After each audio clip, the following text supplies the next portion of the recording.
В прошлом году в госказну поступило 148 миллиардов 254 миллиона сомов. Запланировано же было 152 миллиарда 100 миллионов. Так, план республиканского бюджета выполнен на 97,5%. Недопоступило 3 миллиарда 846 миллионов сомов. Это по сравнению с позапрошлым годом больше на 9,4% или почти 12 миллиардов 748 миллионов сомов.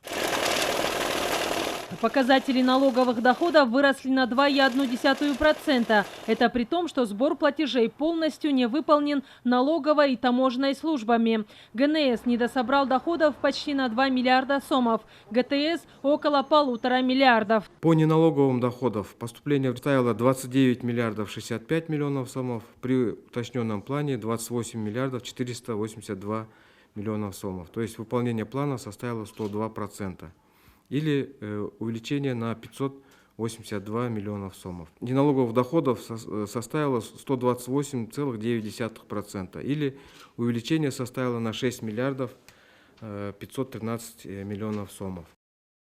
Расходная часть республиканского бюджета составила 149 миллиардов 108 миллионов сомов, при плане 162 миллиарда 36 миллионов. Таким образом, план выполнен на 92%. В сравнении с аналогичным периодом позапрошлого года расходы увеличились на 5% или на 7 миллиардов 148 миллионов сомов. В сравнении с прошлым годом увеличение составило именно по фонду оплаты труда на 2 миллиарда 800 миллионов сомов, по выделению пособий по социальной помощи населению на 1 миллиард 400 миллионов сомов. Защищенным статьям расходов все поступившие заявки от бюджетных учреждений были удовлетворены в полном объеме.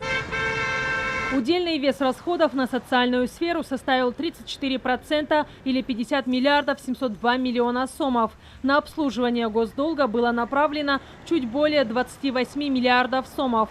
План в этой части выполнен 100%. Уровень внешнего долга определен у нас 70% к ВВП, и он не должен превышать этого уровня.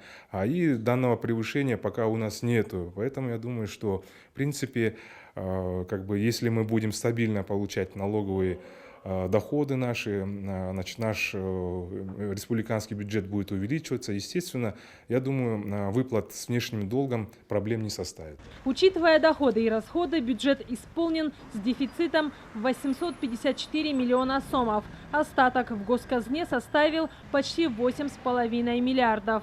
Демира Базарбаева, Нуркамиль Асанов, Ала-То, 24.